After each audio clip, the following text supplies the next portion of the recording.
ഒന്ന് രാജാക്കന്മാർ അധ്യായം 5. ശലോമോനെ അവൻ്റെ അപ്പനു പകരം രാജാവായിട്ട് അഭിഷേകം ചെയ്തു എന്ന് സോർ രാജാവായ ഹീരാം കേട്ടിട്ട് ഭൃത്യന്മാരെ അവൻ്റെ അടുക്കൽ അയച്ചു. ഹീരാം എല്ലായ്പ്പോഴും ദാവീദിൻ്റെ സ്നേഹിതനായിരുന്നു. ശലോമോൻ ഹീരാമിൻ്റെ അടുക്കൽ ആളയച്ചു പറയിച്ചത് എന്തെന്നാൽ, എൻ്റെ അപ്പനായ ദാവീദിൻ്റെ ശത്രുക്കളെ യഹോവ അവൻ്റെ കാൽ കീഴാക്കും വരെ ചുറ്റുമുള്ള യുദ്ധം ഹേതുവായി തൻ്റെ ദൈവമായ യഹോവയുടെ നാമത്തിന് ഒരു ആലയം പണിവാൻ അവന് കഴിഞ്ഞില്ല എന്ന് നീ അറിയുന്നുവല്ലോ. എന്നാൽ ഇപ്പോൾ ഒരു പ്രതിയോഗിയോ വിഘ്നമോ ഇല്ല. എൻ്റെ ദൈവമായ യഹോവ ചുറ്റും എനിക്ക് സ്വസ്ഥത നൽകിയിരിക്കുന്നു.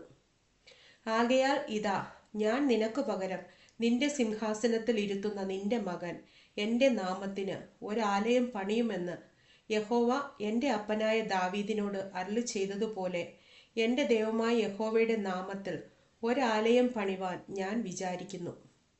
ആകയാൽ ലെബാനോനിൽ നിന്ന് എനിക്കായി ദേവദാരു മരം മുറിപ്പാൻ കൽപ്പന കൊടുക്കണം. എൻ്റെ വേലക്കാർ നിന്റെ വേലക്കാരോട് കൂടെ ഉണ്ടായിരിക്കും.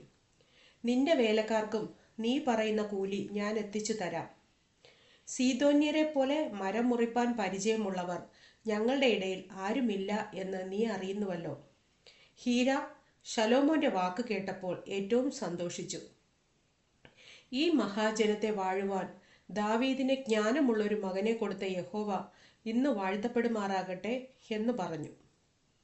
ഹീരാം ശലോമോന്റെ അടുക്കൽ ആളയച്ച് പറയിച്ചത് എന്തെന്നാൽ, നീ പറഞ്ഞയച്ച വസ്തുത ഞാൻ കേട്ടു.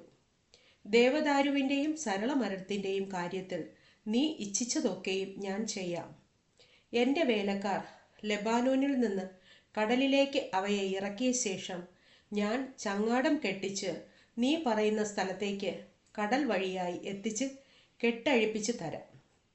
നീ ഏറ്റുവാങ്ങണം. എന്നാൽ എൻ്റെ ഗൃഹത്തിന് ആഹാരം എത്തിച്ചു തരുന്ന കാര്യത്തിൽ നീ എൻ്റെ ഇഷ്ടവും നിവർത്തിക്കണം.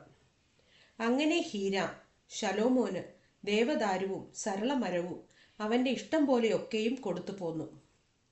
ശലോമോൻ ഹീരാമിൻ്റെ ഗൃഹത്തിലേക്ക് ആഹാരം വകയ്ക്ക് 20,000 പറ ഗോതമ്പും 20 പറ ഇടിച്ചെടുത്ത എണ്ണയും കൊടുത്തു. ഇങ്ങനെ ശലോമോൻ ഹീരാമിന് ആണ്ടുതോറും കൊടുക്കും. യഹോവ ശലോമോനോട് അരുളി ചെയ്തതുപോലെ അവന് ജ്ഞാനം നൽകി. ഹീരാമും ശലോമോനും തമ്മിൽ സമാധാനമായിരുന്നു. അവർ ഇരുവരും തമ്മിൽ ഉടമ്പടിയും ചെയ്തു. ശലോമോൻ രാജാവ് ഇസ്രായേലിൽ നിന്നൊക്കെയും ഊഴിയ വേലക്കാരെ വരിയിട്ടെടുത്തു.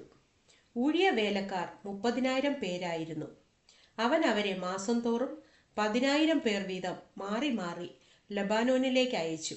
അവർ 1 മാസം ലബാനോനിലും 2 മാസം വീട്ടിലും ആയിരുന്നു. അദോനീരാം ഊഴിയ വേലക്കാർക്ക് മേധാവിയായിരുന്നു. വേല ചെയ്യുന്ന ജനത്തെ ഭരിച്ചു വേല നടത്തുന്ന 3,300 പ്രധാന കാര്യക്കാരന്മാരൊഴികെ ശലോമോന് 70,000 ചുമട്ടുകാരും മലയിൽ 80,000 കല്ലുവെട്ടുകാരും ഉണ്ടായിരുന്നു.